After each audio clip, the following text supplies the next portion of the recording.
Now, I'm not sure if the Kinks or Ray Davies or any of those guys ever sued Green Day over that.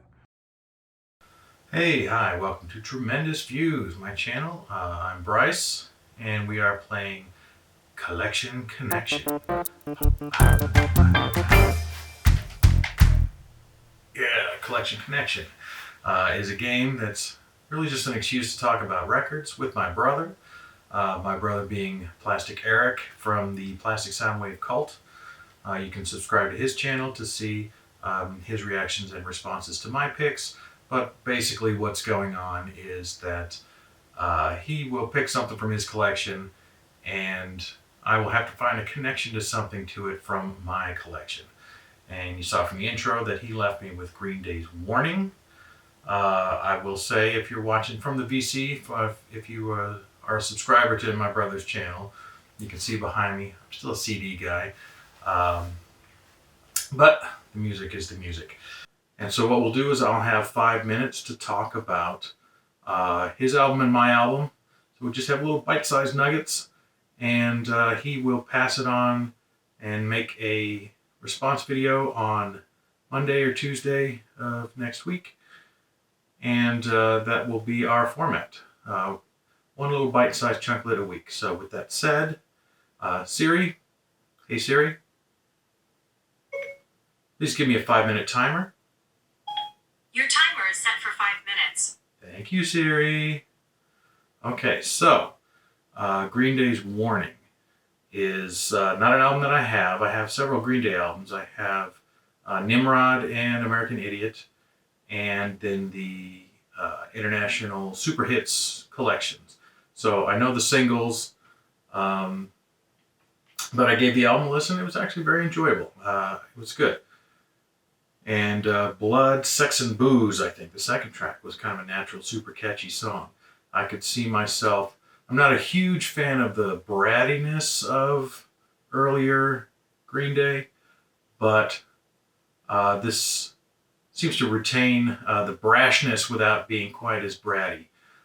So I'm not sure quite why the fan base kind of rejected it as an album, but I thought it was pretty good, and I could see myself getting it. So I enjoyed the Green Day.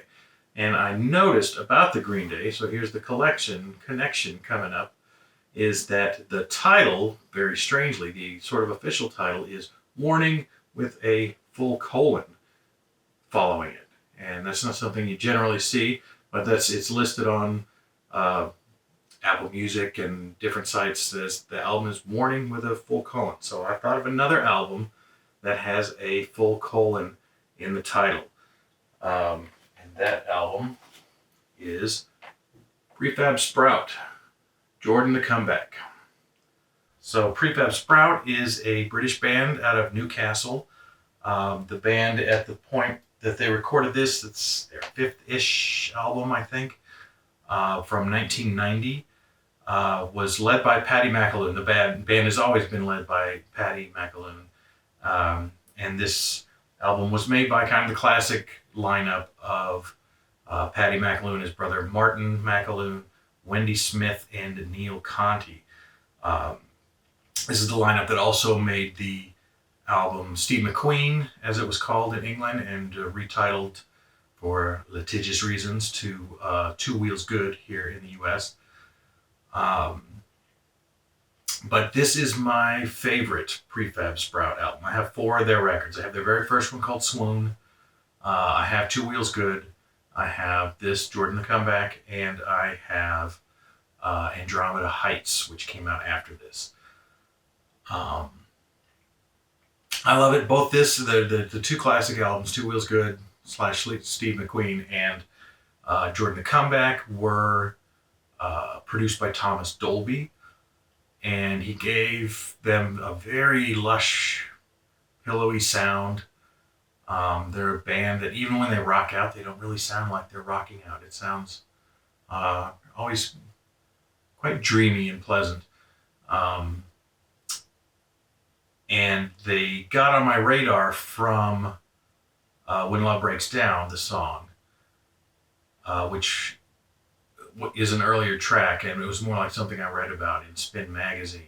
without ever actually hearing the song. So I was semi-blind going in when I bought Jordan the Comeback, which I have done, or which I did, I should say, back when the album came out. So I've had this album since 1990, and one of the very early CDs that I owned.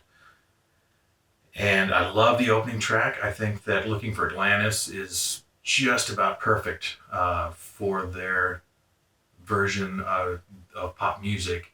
I mean, it just kind of really skates along this wonderful acoustic kind of triplets rhythm. And I think it's a fantastic opener. The album's interesting in that it is formatted. You might be able to see, and you might not because I'm very far away. The track listing on the back is kind of grouped into 4 kind of group sections, and that is because those are kind of the thematic pieces. It's almost as if it was 4 EPs combined onto a single record. And the first group that starting with Looking for Atlantis is kind of just songs. They're just good pop songs. And then there's a section, the second section, which starts with Jordan the Comeback, then follows with the Jesse James Symphony and Jesse James Bolero and Moondog. And that is a suite of songs all about, you guessed it, Elvis Presley. And oh wow, I used up my 5 minutes. So I ran out of time, and that killed the link and stopped the video. So I'm just adding a little bit here at the end. The fun thing about the way that we're doing this now, one video, one album at a time, back and forth, is that it will give you the opportunity to play along at home. When you see our pick, if it makes you think of something that's in your collection, you can let us know in the comments. And you can follow me and my brother, subscribe to both channels, and you will get the back and forth, or you can follow the playlist that will be linked at the end. All right, so Eric will have his response on his channel on Monday or Tuesday. I'm not sure which, and we will catch you then. All right, thanks for watching.